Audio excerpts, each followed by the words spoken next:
everyone. Welcome to the Teaching Kitchen here at Dave's Market in Midtown Cleveland. My name is Juliana Blischak and I'm a registered dietitian with Sodexo at University Hospitals. I'm Anthony Verona. I'm the culinary director with UH with Sodexo. Welcome everybody. All right, so during the springtime, it's not unusual to see the stores filled to the brim with Easter candy. And while there's nothing wrong with having an occasional treat, there are a lot of reasons why you might need to limit or avoid these items. If you've got high blood pressure, high cholesterol, diabetes, excess sugar can exacerbate these issues as well as many other things. So, on the flip side of the coin, research shows us that if we overly restrict our eating, it can lead to binging and overeating in general. So where does that leave us, right? Today we want to explore how to satisfy your sweet tooth in a healthy way. So Chef Tony, what are we making here? So we're going to make a couple different chocolate dishes using 64% dark chocolate. And can you explain a little bit of the difference between, well, I can tell you the culinary wise, but the health wise of dark chocolate? Sure. The darker the chocolate, the more antioxidants and the less sugar. Less sugar. So that's something to keep in mind. Yeah. Yep. So we're using dark chocolate today, which, as Juliana said, a little bit healthier for you, a little bit less sugar. Everybody's seen those baking chocolate in the supermarket that has 0 sugar in it, right? So it's very bitter, and you need a little bit of sugar. A lot of the recipe today, we're using all, fruit sugars, so we're not adding any sugar. There is some sugar in here, but if anybody's bitten into a Reese cup or a Snickers, wow, are they just very sweet. And there's so many weird and who knows what kind of ingredients in here. So we're going to be using dark chocolate today, which is cocoa and cocoa fat and sugar. So there's some fat in there. And then we are going to use some dehydrated fruit, which they do add a little bit of sugar to it to help preserve it. But again, we're not adding any more sugar. We're going to use some pecans. We're going to use some dried cherries, some golden raisins. There's the dark chocolate, some unsweetened coconut that I've toasted, and some pepitas or pumpkin seeds. So we're going to make 2 dishes. One is a chocolate bark, which is, I don't know if anybody's heard of that, but it's almost like just a chocolate bar that we're going to make homemade. And then we're going to make some chocolate dipped fruit, dried fruit. And you could do this with dried fruit, you can do it with fresh fruit, you can do it with strawberries. You could probably dip a shoe in chocolate and it'd be good.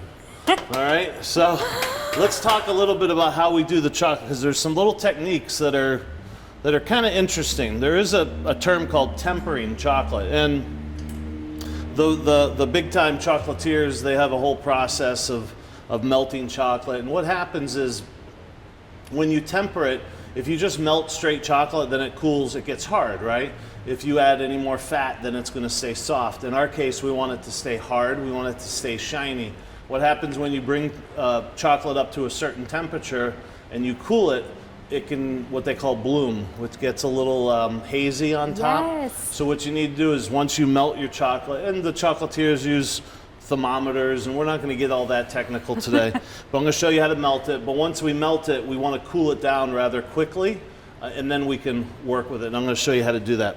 So today I have a double boiler. What's a double boiler? A little bit of water, plain water, and a stainless steel bowl. You can use a glass Pyrex bowl, but today we're using stainless steel. And you just put it on top, right? It can sit in the bottom, not a big deal. And what I like to do is I crank it up really high, I get it rolling, boiling, and then I turn it down with the chocolate off, with the chocolate off. I get it rolling, boiling, then I turn it down just to a low simmer. Because imagine you have a low simmer when you're looking at it without a lid on. Once you put a lid on, this case being a bowl, it's going to trap the heat and actually start simmering even a little bit faster. And you don't want it really simmering, you just want a gentle steam. So poaching's around, boiling's 212, poaching's about 190, which has some small bubbles, so maybe about 180 degrees if you wanted to use a thermometer. You put your chocolate in there, and we're just making a small amount today, and I recommend doing these in smaller batches just because a bigger bowl and more water, it just makes it a little bit more difficult. So I threw some chocolate in there, very gentle. You can see it's just lightly steaming. I actually turned it off, but we're going to crank this up. We're not crank it up, just turn it on a little bit. So we put the chocolate in there and just let it melt. I give it a stir every once in a while. And as you can see now, it's just beautiful, Yum. beautifully melted, 64% dark chocolate, okay? And it's not, like I can touch the bottom, it's a little warm. But the chocolate itself is a little warm. So what we want to do is take a little bit of chocolate, and this chocolate right now is probably it's at room temperature.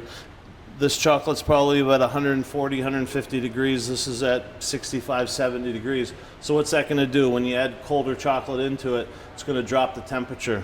But not too much because you want it to melt. So I'd probably put a little bit more in, but I'm just kind of demonstrating it now. So I put the chocolate in, and and I'm going to turn it off, and just the residual heat from the chocolate's going to melt that, but it's also going to bring the temperature down of the whole chocolate and all. So, all right, set that aside. Now, I've got a parchment-lined pan here, and this is all you need. What I'm going to do is, water and chocolate, they hate each other. If I dumped water in this right now, it would seize up. It would just turn to a block. It's horrible. So you never want to get water in your chocolate. So because I'm going to be pouring it here, I don't want to get water in my chocolate, right? It's kind of like oil and water, they don't mix. But yeah, if you dumped water or any kind of liquid in there, it's amazing that some sort of reaction, it'll just seize up and turn to a hard mass. So I'm just going to pour this in here, just a little bit. I'm going to have some more because I want to dip it.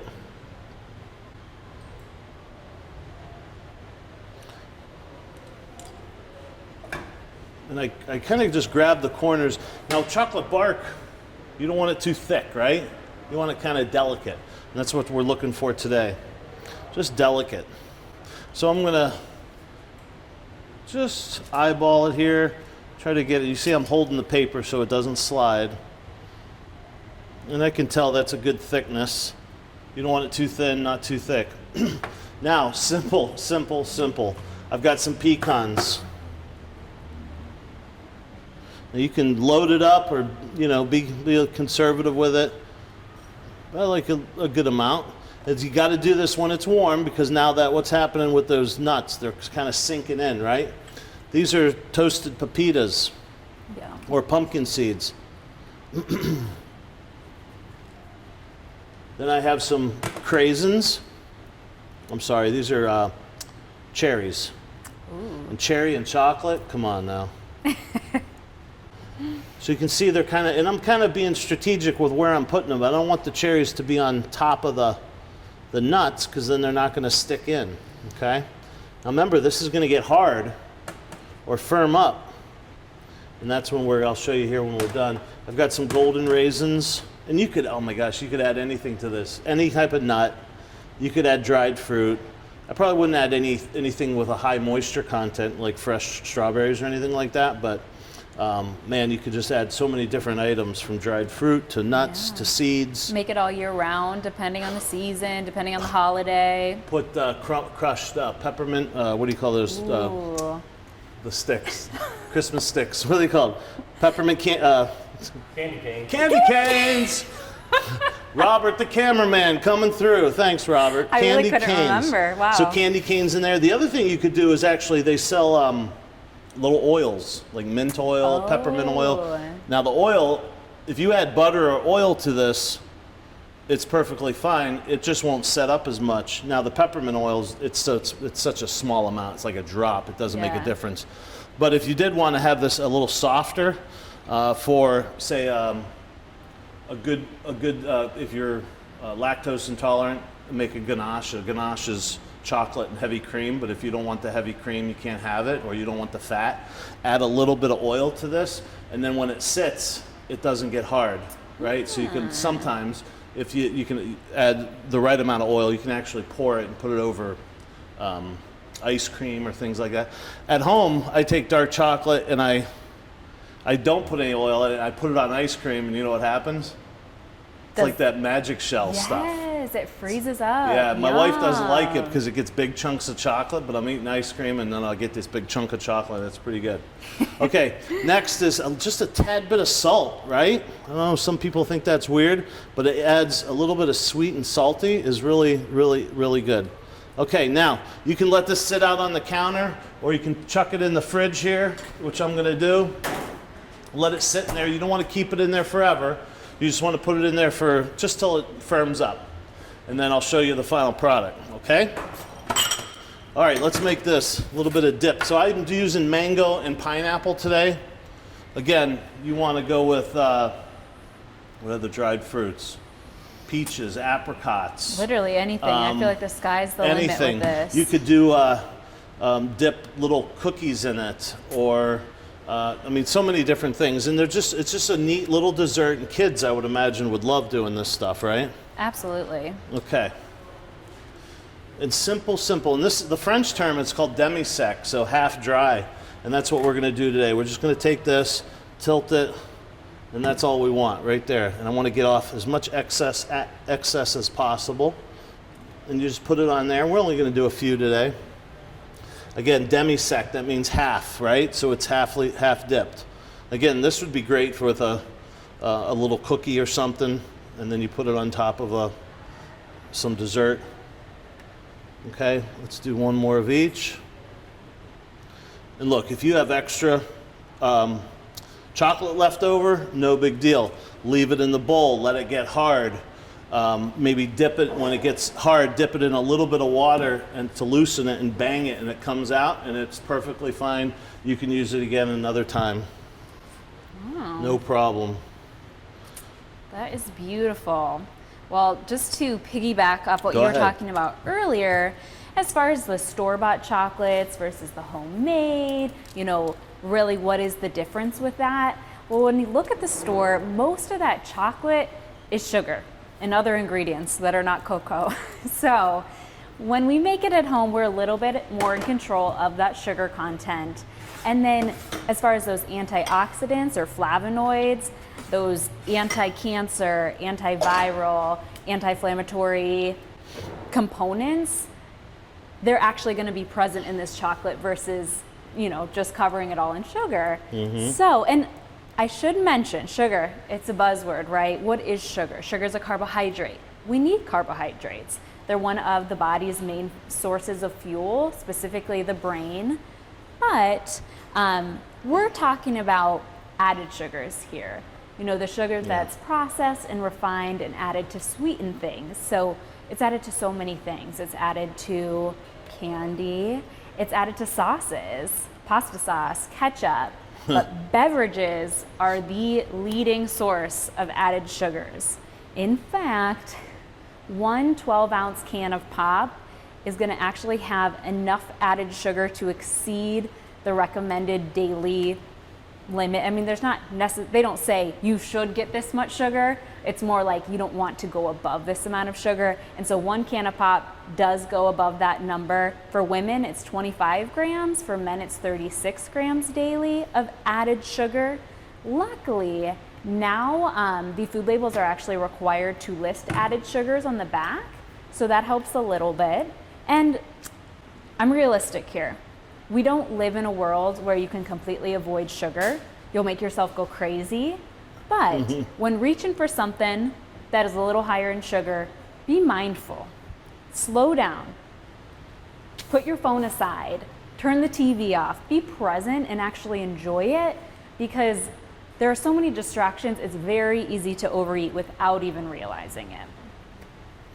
Yeah, and look at the portions I'm making. You could eat 2, you could eat 3, you could just eat 1. You buy a Kit Kat or something, you can't just eat one stick. Sitting in your desk drawer, you got to eat the whole thing. So, and then like Juliana said, these are homemade, right? And I'm sure that when you eat a candy bar or something, I'm sure we get enough sugar in everything that we eat to hit that 30. Yeah. It's not a concern. No. There aren't too many people who are deficient in sugar. It's not an issue. I don't think I've ever heard of a sugar deficient. So I'm just dipping this at demi-sec, and then I toasted some coconut, but again, you could add the same ingredients. The pumpkin seeds would be great on here. Again, I'm just adding some toasted coconut. You should do crushed peanuts, crushed cashews.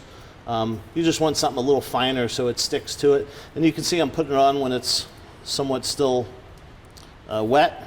This helps it stick. A lot of people have asked me, sometimes in catering we'll drizzle it with white chocolate. Now white chocolate is 100% all sugar, right? Sugar and oil, right? Yeah, they use the cocoa butter, but Oh, okay. it's not like dark chocolate at all. So I'm gonna put this in the fridge, and I made a little display of something that I think would be great at a party, any kind of function. But look at this, fresh fruit, and I went with straight berries, some strawberries and some raspberries, and you know, I added a little vanilla to it. That's why it's got that sheen to it. But look at that, you put that out at a party, that's all you need. That's beautiful. Yeah. That's beautiful. And I find with dark chocolate, because it's a little bit richer, I'm satisfied You a don't little need as bit much. sooner. Sure. After dinner, I have to have my bite of chocolate. I got to have that little bit of sweet. But if I have a small piece of dark chocolate, usually that's rich enough to kind of satisfy that. But let me just not speak for everyone, because I know people who hate dark chocolate and they cannot stand it. My mom, she will not even try it. But making your own at home, even if you end up doing a little bit more sugar, you are still in control. You don't have to have, the 85% dark chocolate. Right. You're still probably going to make it a lot less sweet than like a Hershey bar that you would get at the store. So you can find that medium level for yourself. And then two, I love that you combined it with all these other ingredients, the nuts, the fruit, all that's adding fiber.